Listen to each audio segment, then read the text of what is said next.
O nosso relacionamento com Cristo é assim: a gente chega cheio de problema, a gente chega cheio de trauma, a gente chega cheio de impetuosidade, às vezes a gente chega cheio de raiva, cheio de razão, cheio das nossas verdades, mas quando a gente acessa esse lugar de relacionamento com Ele, nós vamos sendo transformados pelo seu amor, pelo seu cuidado e pela verdade da sua palavra. Entenda algo poderoso aqui nesta manhã: nós precisamos ser transformados dia após dia, de glória em glória, pelo poder da palavra. Quando o apóstolo Pedro ele fala que cresçamos na graça e no conhecimento, ele está dizendo: você tem que crescer no seu nível de intimidade, você tem que crescer no seu nível de relacionamento, e você tem que crescer na estatura do conhecimento da palavra de Deus. Então, se estamos na presença, se caminhamos na presença, nós precisamos estar nesse lugar de um processo de transformação contínuo. Queridos, nós estamos aqui nesse mês de abril falando sobre relacionamentos. Semana passada falamos a importância do amigo. Falamos sobre Davi e Jonatas, a aliança de fidelidade, de comprometimento que tinham um com o outro, de cuidado, de responsabilidade na amizade. E a palavra de hoje, ela tem como título Um Ombro Amigo. E nós vamos falar um pouquinho hoje sobre a perspectiva da amizade que nasceu entre Jesus e João, o discípulo amado, como textos de João vão trazer. E o texto que a gente vai ler está em João 15:13. Se você puder ficar de pé para a gente ler, eu te agradeço.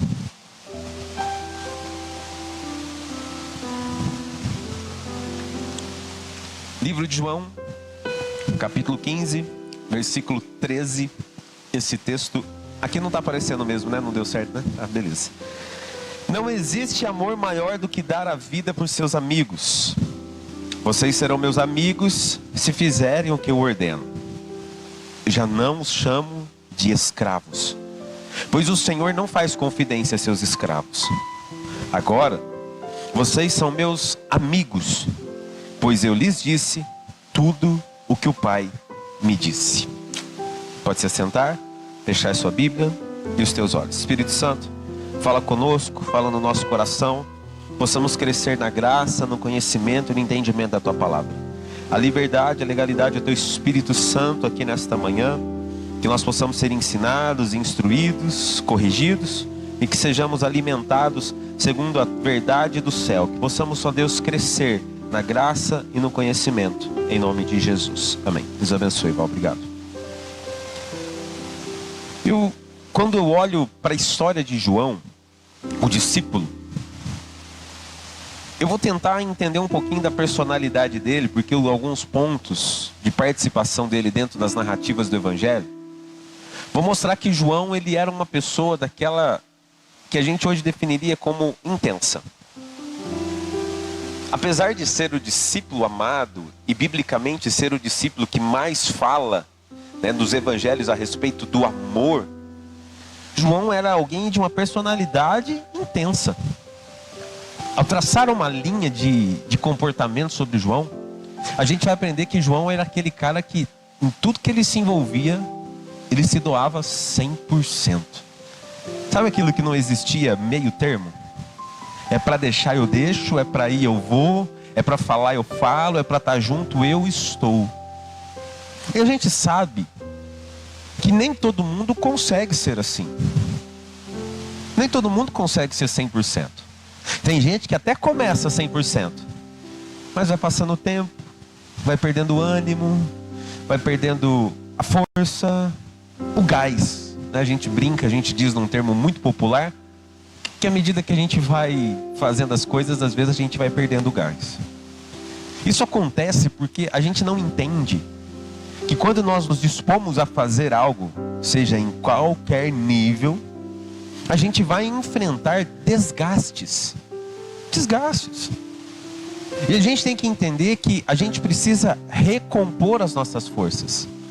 Recompor, sabe, a nossa coragem. Alinhar a nossa visão. Alinhar o nosso coração. Hoje, há uma facilidade muito grande de dirigir. Quem aqui dirige com o Maps ou o Waze? Diga eu. Aí. Tem algum motorista aqui? Não sei se o Lúcio vai ter pegado essa época. Que dirigiu com o guia em São Paulo? Pastor Ronaldo, não? Daniel? Antônio? Eu não sou antigo não, viu? Mas eu já fui para São Paulo com o guia. Meu Jesus amado. Aquilo era teste, hein? Você estava aqui, pula para a página 300, meu Deus. Volta para a página. Tinha situação que às vezes tinha que ir lá que era mais fácil perguntando na boca. Para no posto, onde que vai? Aonde não sei o quê. E hoje a gente tem uma facilidade, né? A gente coloca lá São Paulo, coloca lá Campinas, coloca lá no... Aonde você quiser colocar, você coloca lá o GPS, vai traçar a rota, seja no Waze, no Maps, e vai te levar lá na porta. Por que eu estou falando isso? Porque ele dá um senso de direção para a sua vida. Ele sempre vai te dar um norte ali. E a gente tem que entender que quando nós estamos debaixo dessa direção, a gente sempre está com a nossa visão definida. Porque uma vez a rota traçada, aconteça o que você acontecer, desvie para a direita, desvie para a esquerda, o que o aplicativo vai fazer? Sempre vai recalculando a rota. Eu não deixo aquela voz, viu? Porque aquilo me irrita. Recalculando a rota. Por quê? Porque está com a visão definida. Ele sempre está olhando para o objetivo final. Você está entendendo isso aqui, sim ou não? É isso que eu quero que você comece a entender.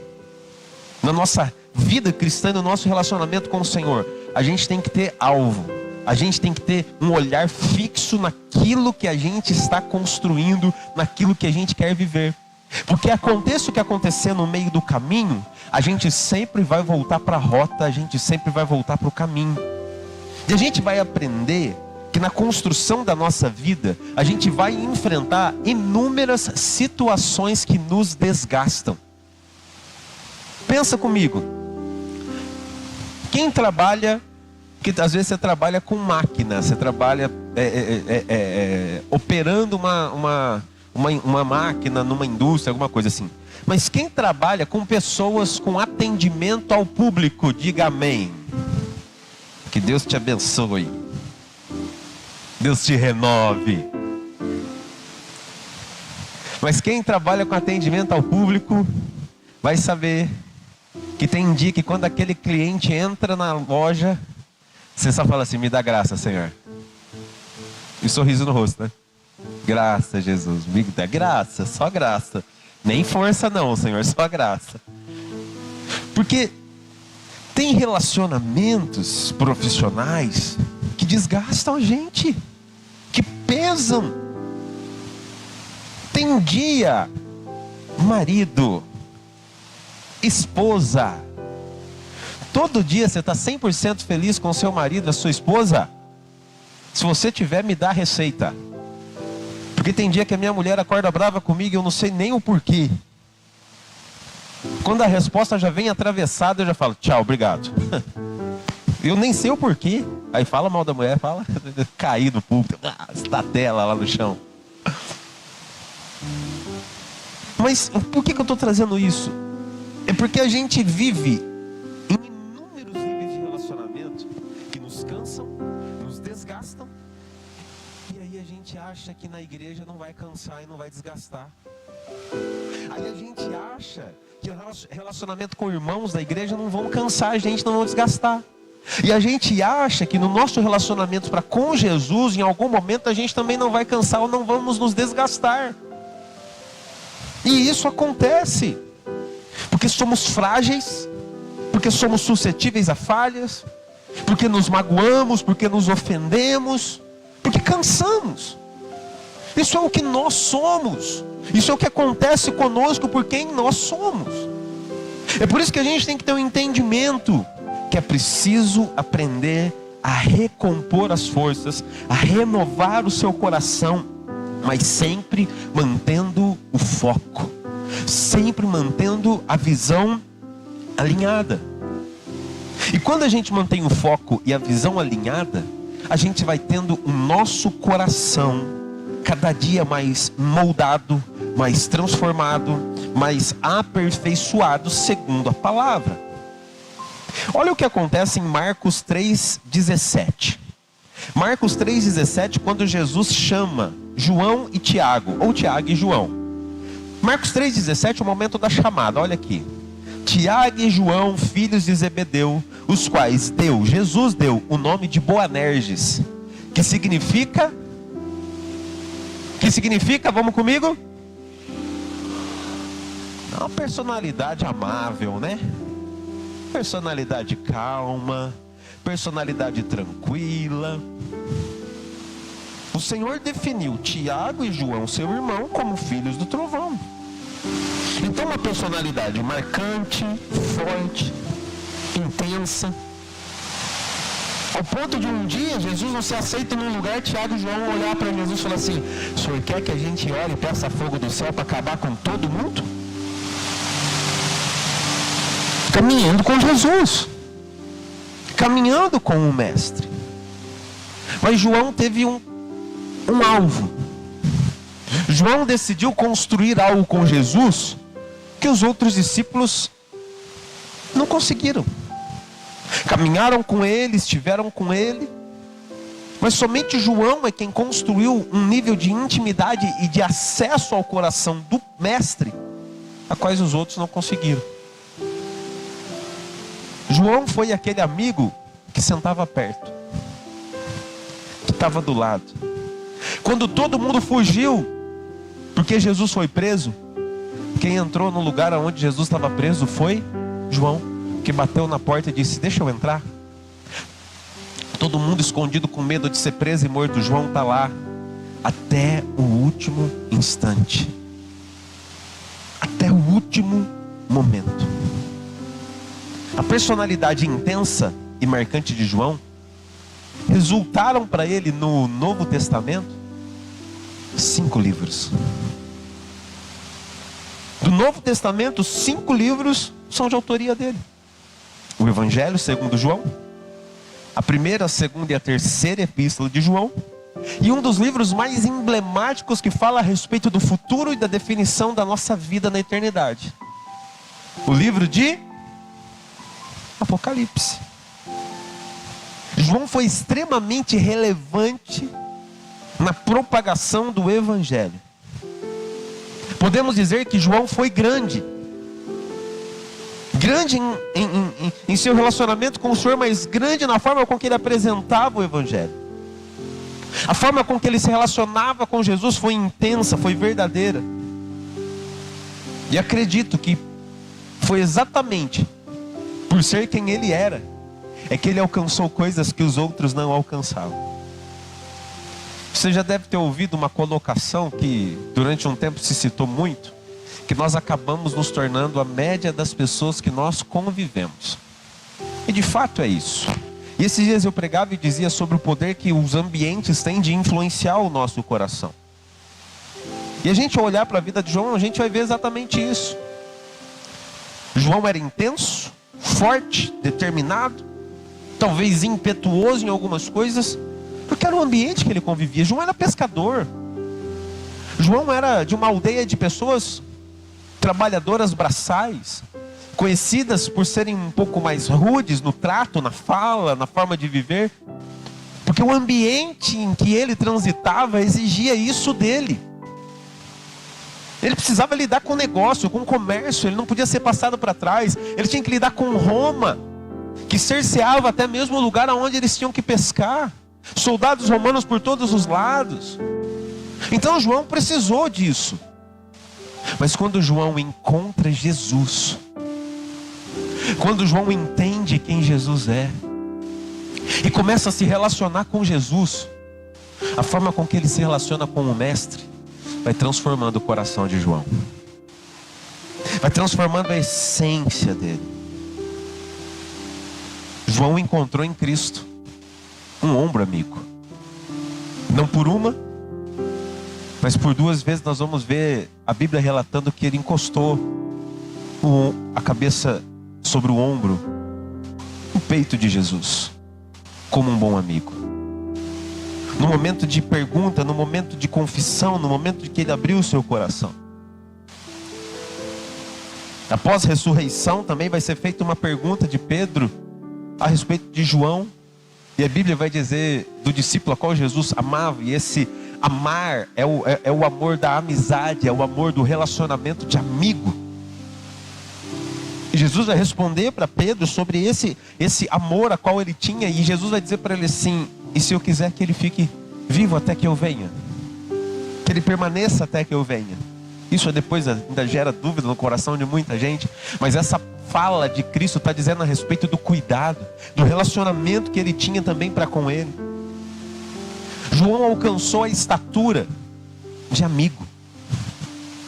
João, ele venceu algumas fases. João chegou como filho do trovão, mas João termina como discípulo amado. Algumas pessoas vão dizer que João foi impetuoso novamente a escrever, porque quem chama João de discípulo amado é o próprio João. Algumas pessoas vão dizer: João foi impetuoso novamente. Não, mas João não estava falando sobre, a soberba de dizer que Jesus o amava. João estava dizendo assim: é isso, eu cheguei como filho do trovão, mas estou terminando a minha história como discípulo amado. Eu cheguei impetuoso demais, mas eu estou sendo agora transformado pelo poder do Mestre.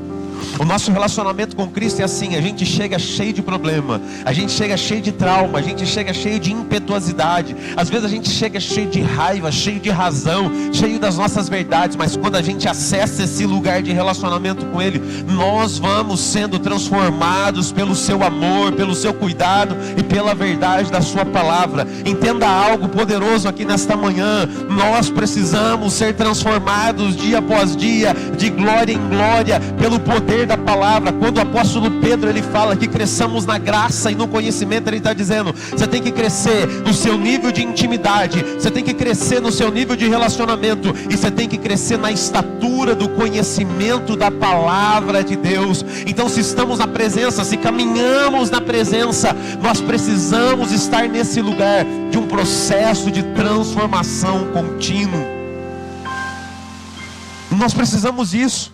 E não importa quanto tempo nós estejamos na presença de Deus. João alcançou a estatura do amigo que pôde sentar do lado. Sabe aquele quadro famoso da Santa Ceia? Quem já viu aquele quadro da Santa Ceia? Diga: eu já vi. É claro que, me entenda por favor, aquele quadro tem uma ideia por trás romanizada.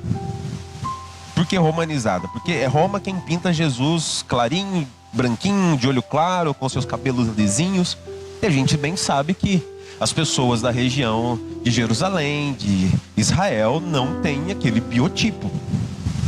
Então eu não estou falando sobre o biotipo que você enxerga lá. Você está entendendo isso, sim ou não? Mas a Santa Ceia aconteceu. E a ideia da Santa Ceia basicamente era aquilo. Talvez não todos sentados do mesmo lado, tá? Porque era uma mesa. A mesa, ela tinha uma estatura de chão, aonde tinha uma espécie de almofada, que as pessoas se sentavam no chão sobre essa almofada e se debruçavam sobre a mesa.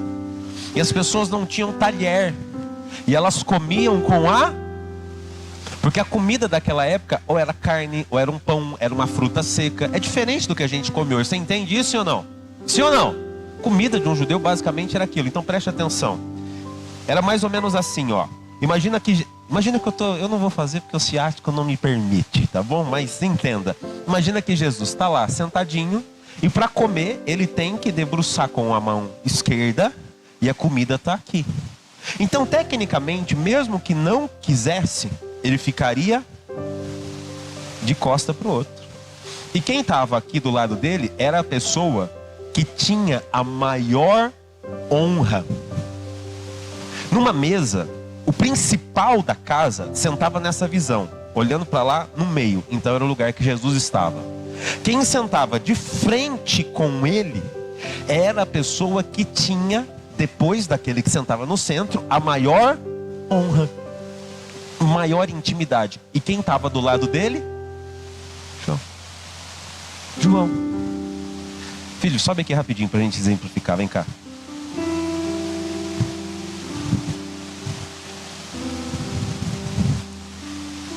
Faz de conta que a mesa é grande.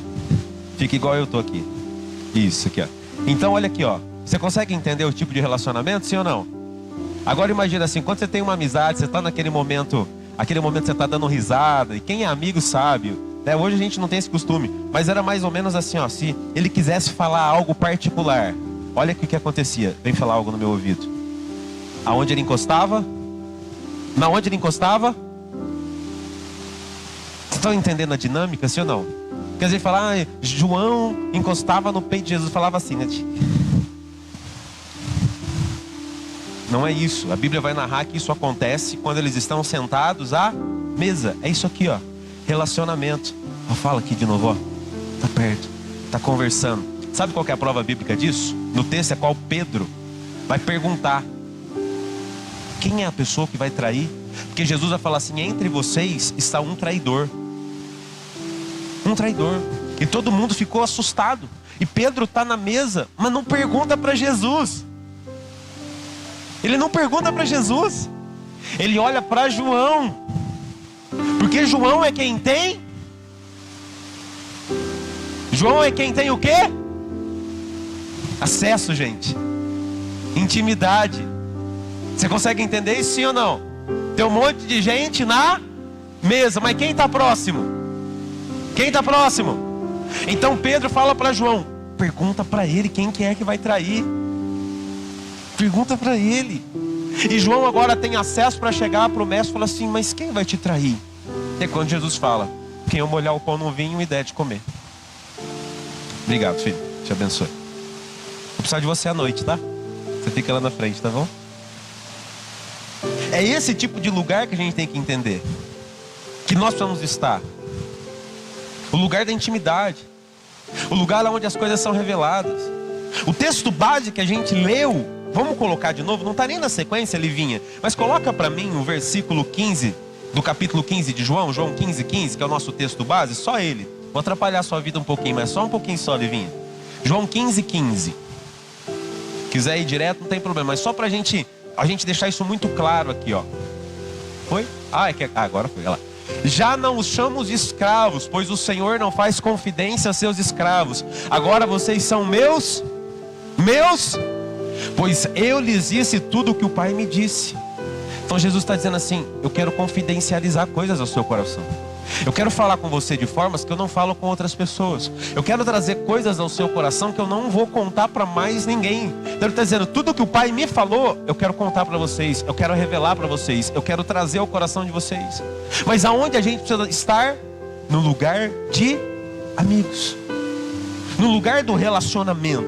É esse o lugar que a gente precisa acessar. E a gente vai ver na vida de João, que teve o acesso ao ombro, ao peito, ao recostar sobre Jesus, ele passando por 4 fases distintas dessa construção. E é sobre essas 4 fases que eu quero frisar agora para você, para que você entenda. Está comigo ainda em nome de Jesus, amém? Vamos entender isso para construir o nosso relacionamento de amizade com o Senhor, sim ou não? Vamos lá. Primeira fase de João, que é a fase que talvez muitos de nós já vivemos, e que em nome de Jesus quase ninguém ainda esteja vivendo, ou se estiver vivendo é porque está chegando no reino agora. Que é a fase que eu quero chamá-la de fase do seguidor. E hoje falar de seguidor é levar esse entendimento para a rede social. E eu tenho que traçar uma linha paralela para que talvez fique mais fácil de entender, que nem todo mundo que te segue na rede social está com você. Eu já disse isso aqui em uma outra pregação. Tem muita gente que te segue na rede social só por interesse de saber da notícia da tua vida, né? Então a gente tem que entender que o seguidor é esse tipo de pessoa que está ali porque ele tem interesse em alguma coisa, veio por alguma coisa, veio porque alguma coisa despertou o interesse dele. Então o seguidor é esse. E muitos seguidores de Cristo ainda hoje são despertados em irem para Jesus, ou se disporem, a conhecer Jesus, porque estão vivendo algum problema.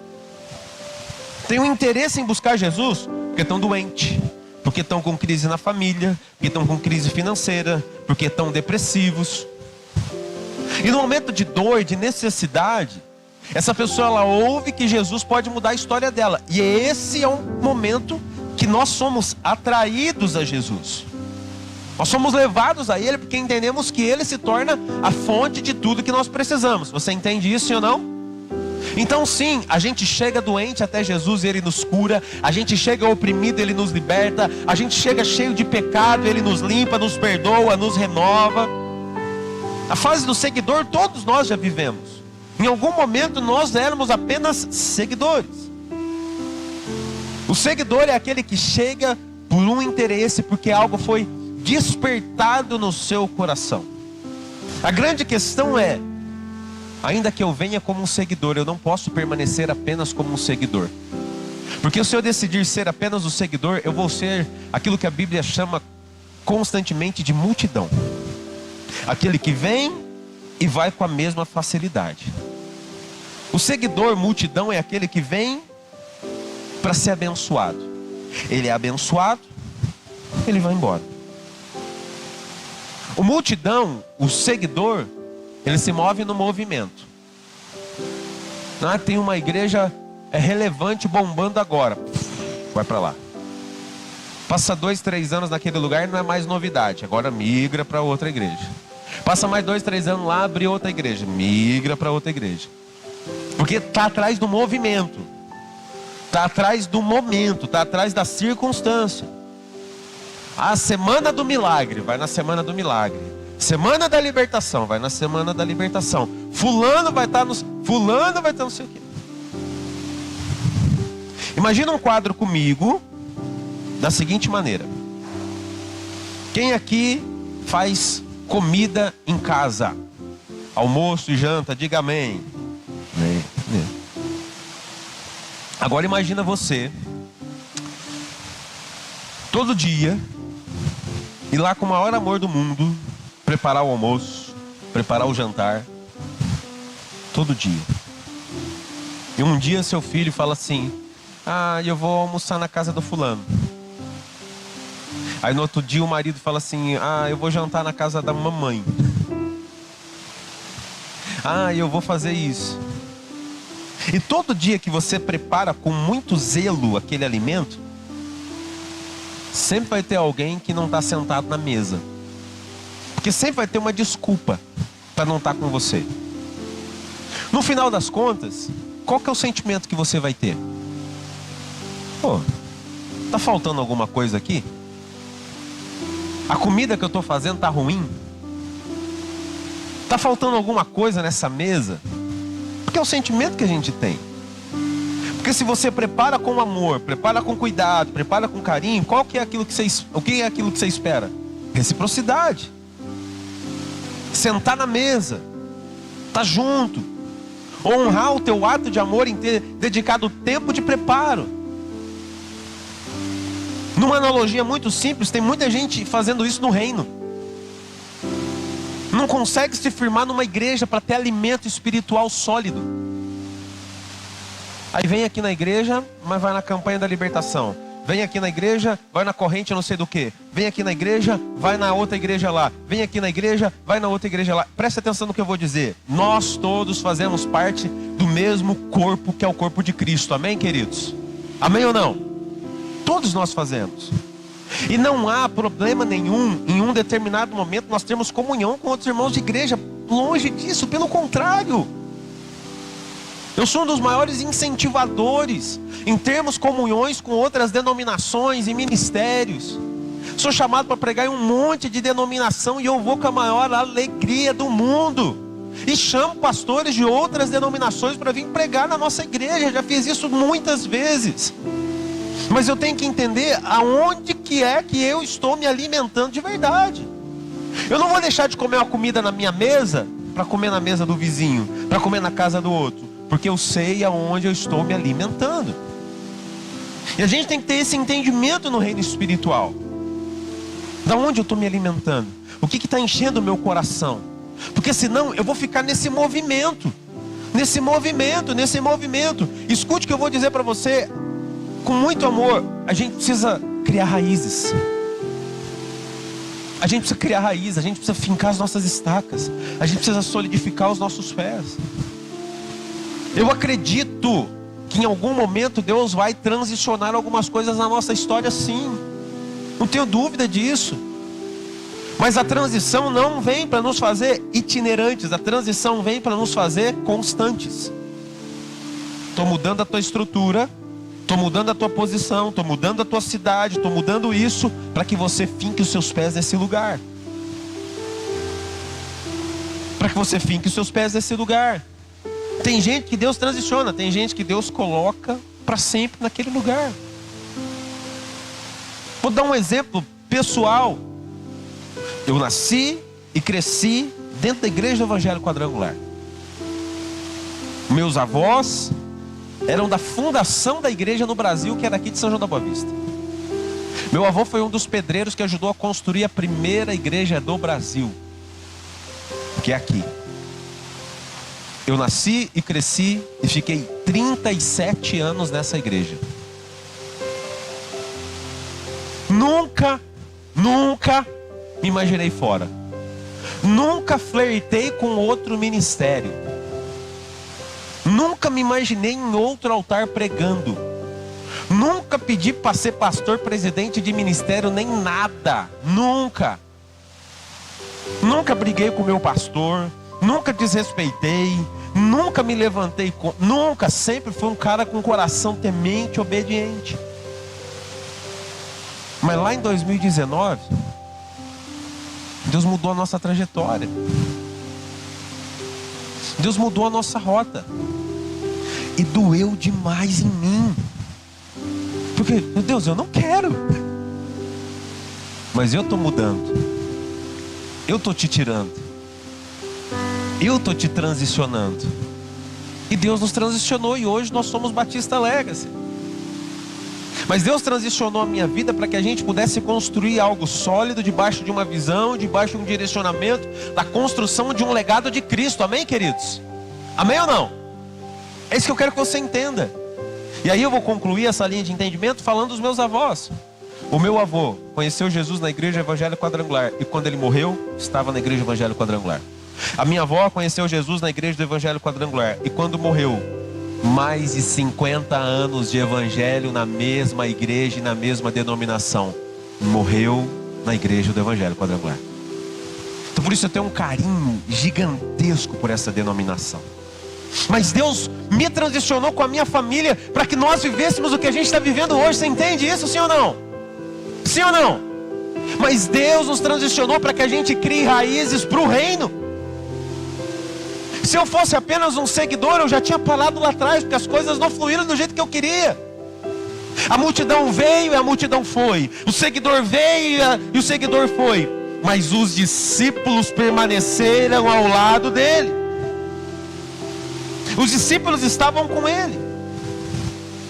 Nós não podemos ser pessoas instáveis e sem raízes. Nós precisamos ser pessoas que firmem as estacas.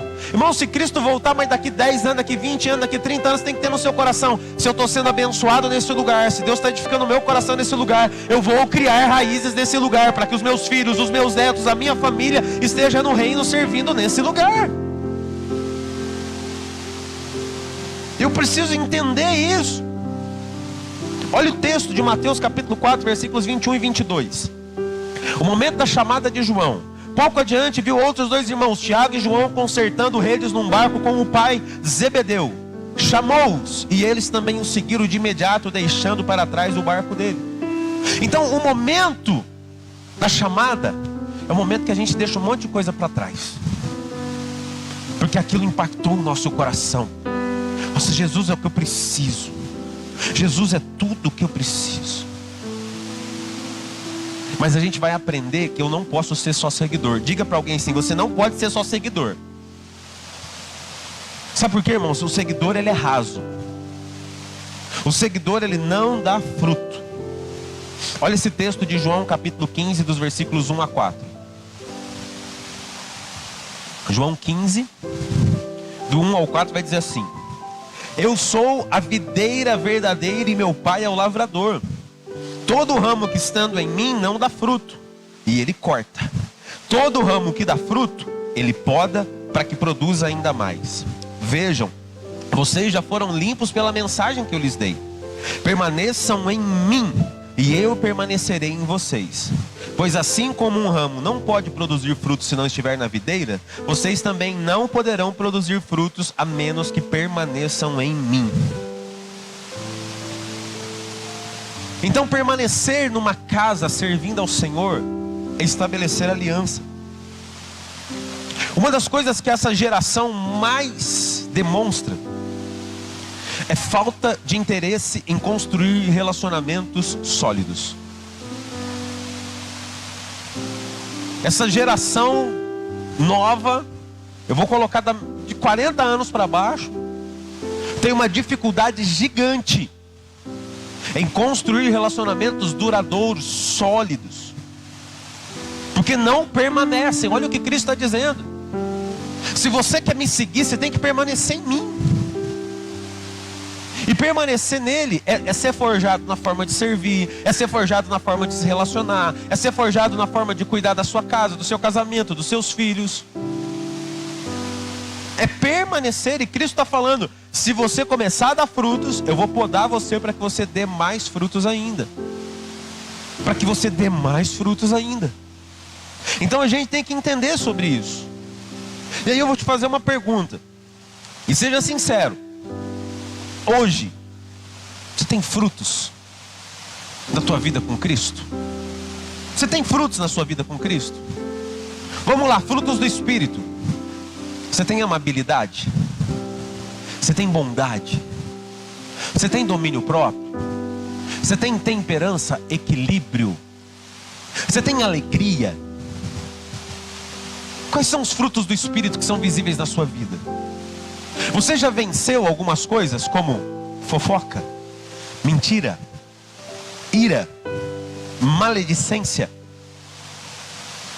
desejos sexuais, como a Bíblia vai dizer, ilícitos? Você já venceu tudo isso? Porque vencer tudo isso é fruto. Quais são os frutos aparentes e visíveis de Cristo hoje na sua vida? Porque quando eu entendo que eu estou começando a dar frutos, eu estou acessando um outro lugar. Eu estou deixando de ser seguidor para ser discípulo. João e os outros discípulos no primeiro momento foram seguir Jesus. Eu começo assim, seguindo Jesus. Mas a partir do momento que eu sigo Jesus, algo começa a ser transformado no meu coração. E eu passo a ser discípulo. Diga forte para o seu coração: é preciso ser discípulo. Vamos dizer mais forte? Pode ser mais forte, vai lá. Fala assim, ó: é preciso ser discípulo. E o que é ser discípulo? É decidir se parecer com um mestre. É decidir se parecer com Jesus. Olha o capítulo 13, do versículo 23 ao versículo 25, que é o que eu falei aqui no exemplo que eu dei com o André. O discípulo a quem Jesus amava ocupava o lugar ao lado dele na mesa. Simão Pedro lhe fez um sinal para que então perguntasse a quem Jesus se referia. Então o discípulo se inclinou para Jesus e perguntou: Senhor, quem é? Porque o discípulo é isso, o discípulo é quem está próximo. Não tem discipulado à distância. Não tem discipulado fora. Você é discipulado dentro da casa, no relacionamento. E me permita colocar aqui: discipulado não é você passar um checklist da sua vida particular. Discipulado é você se permitir ser, muitas vezes, confrontado pela palavra. Um discípulo tem que ter esse entendimento: Senhor, que a tua palavra confronte em mim os meus erros. Certa vez eu ouvi uma colocação que dizia o seguinte: se você vier num culto e sair dele confrontado, se você vier num culto e sair dele pensativo em erros e falhas, a palavra te alcançou de verdade. A palavra te tocou de verdade, porque mexeu com você para que você seja aperfeiçoado. Senhor, eu preciso melhorar aqui, Senhor, eu preciso crescer aqui. Glória a Deus por isso, Senhor. Ó Deus, aquela doeu, hein? Então um discípulo de verdade não tem medo de ser confrontado. Um discípulo de verdade aprende a renunciar. O discípulo de verdade se envolve. Diga comigo bem forte assim: envolvimento faz parte do discipulado. Envolvimento com a palavra, envolvimento com a noiva, com o corpo, com os compromissos, com tudo. Pelo amor de Deus, eu vou colocar aqui uma situação só para você entender. A gente tem encontro de homens e mulheres, e a gente não faz movimento só para juntar pessoas. A gente faz para que você possa receber uma palavra direcionada para você. Se pergunte se você tem vindo além dos cultos, no movimento de homens, no movimento de mulheres, no de jovens. Não é só mais uma programação, não é encher a sua semana, é trazer a palavra de Deus de uma forma que toque você naquela área específica. Então, será que a gente tem se envolvido de verdade? O discípulo ele tem envolvimento. O discípulo de verdade, ele chega primeiro e não tem preocupação para ir embora, porque ele está junto. O discípulo verdadeiro, que está sendo transformado pela palavra, ele sempre vai ter um coração disposto a servir. O discípulo, ele aplica sobre a sua vida os ensinamentos recebidos. O discípulo tenta reproduzir na vida do outro, ensinar o outro aquilo que ele mesmo tem aprendido. E o discípulo de verdade entende: eu tenho que permanecer. Vamos declarar forte, diga assim: o discípulo tem que permanecer. Olha João 15, 5 ao 7, o que Jesus vai concluir. João 15, do 5 ao 7, esse texto vai dizer o seguinte: sim, eu sou a videira, vocês são os ramos. Quem permanece em mim e eu nele produz muitos frutos, pois sem mim vocês não podem fazer coisa alguma. Quem não permanece em mim é jogado fora como um ramo imprestável e seca. Esses ramos são ajuntados num monte para serem queimados. Mas se vocês permanecerem em mim e minhas palavras permanecerem em vocês, pedirão o que quiserem e isso lhes será concedido. Será que a gente já conseguiu vencer a fase do seguidor? Senhor, eu não estou por interesse, eu já não estou mais pela dor, eu já não estou mais pelo problema, eu estou aqui para entender de fato quem o Senhor é na minha vida. Todo discípulo vai ter esse terceiro entendimento: nós temos acesso à paternidade de Deus, nós nos tornamos filhos por adoção do Senhor. Ele nos chama de filhos. Olha o que Jesus vai dizer em João 14, capítulo 6. João 14, 6 vai dizer assim: e Jesus disse: eu sou o caminho, a verdade e a vida. Ninguém pode vir ao Pai senão por mim. Jesus está dizendo: eu sou o caminho, eu sou a verdade, eu sou a vida, mas eu tenho um propósito: é te levar a desfrutar da paternidade de Deus.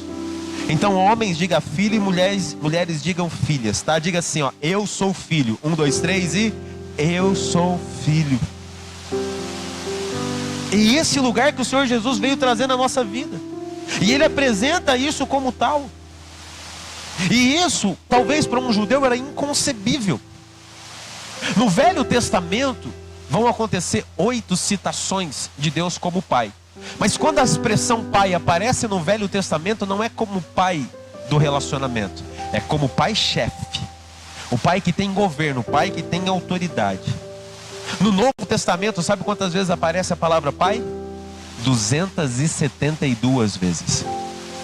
E todas as vezes que Cristo se refere ao nosso Deus, chamando Ele de Abba, Ele não está falando só Pai, Ele está falando Papai, Paizinho.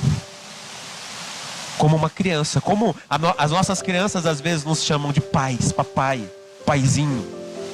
Jesus está dizendo assim: ei, você tem acesso a esse lugar. Você veio como seguidor, João veio assim. Você está se tornando meu discípulo, sim, mas você será filho. Tem esse lugar para você. E quando a gente acessa essa mentalidade de filho, sabe o que a gente descobre? A gente é herdeiro. Todo filho é herdeiro. A palavra de Deus vai dizer que nós já fomos abençoados com toda sorte de bênçãos nas regiões celestiais. Por que Cristo está trazendo essa mentalidade? Ele está dizendo assim: para de viver distante, para de viver inconstante, para de viver com medo, para de viver depressivo, para de viver angustiado, para de viver preocupado. Vem para esse lugar onde você vai conhecer a paternidade de Deus, que cuida de você, que zela por você e provê na tua mesa. E isso é espiritual. Isso é espiritual, eis. Qual filho que conhece o verdadeiro valor do seu pai, que vai temer num dia de problema, de escassez? O filho confia que o pai vai trazer a provisão, que o pai vai trazer proteção, que o pai vai guardar, que o pai vai estar ali para zelar. Então filho tem esse lugar. Filho é herdeiro, filho é íntimo, filho recebe provisão e proteção, e filho é legado. Filho é a continuidade, ele não é a extensão. Filho é continuidade. O Senhor nos deu a missão de fazermos discípulos para Ele, e só consegue reproduzir discípulo aquele que entendeu o seu lugar de filho. E o Senhor vai nos levar para um outro lugar. Temos a fase do seguidor, a fase do discípulo, a fase do entendimento do filho e a fase do amigo. Olha o que diz João capítulo 15, versículos 14 e 15. João 15, 14 e 15. Esse texto vai dizer assim: vocês serão meus amigos se fizerem o que eu ordeno. Já não os chamo de escravos, pois o Senhor não faz confidências a seus escravos. Agora vocês são meus amigos, porque eu lhes disse tudo o que o Pai me disse. O versículo 14 vai dizer, coloca o 14 de novo para mim, volta um por favor.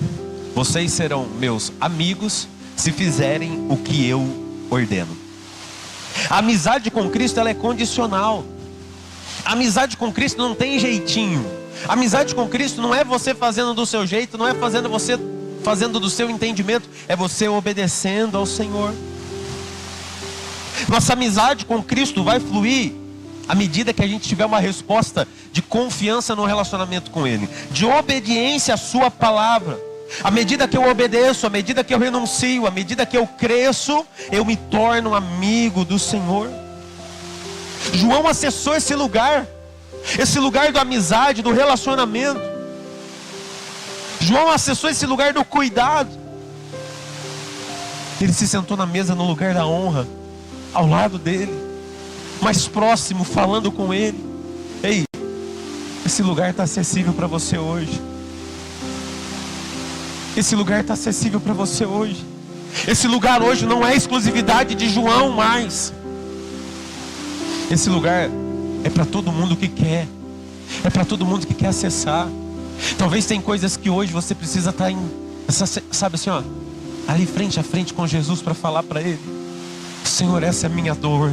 Senhor, esse é o meu medo. Senhor, essa é a situação que eu estou enfrentando. Senhor, eu preciso do Teu toque. Senhor, eu preciso do Seu amor. Senhor, eu preciso da Tua cura. Senhor, eu preciso de Ti. Eu preciso do Teu renovo. Eu preciso da Tua paz. Ei, igreja, esse lugar está acessível a você hoje.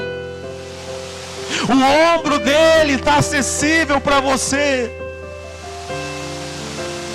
Será que a gente consegue acessar esse lugar hoje? Seguidor, discípulo, filho e amigo, aonde você está transitando com Cristo hoje? Chegamos como seguidores, nos tornamos discípulos, acessamos a paternidade e nos relacionamos com Ele como amigos. Que você entenda isso nesta manhã.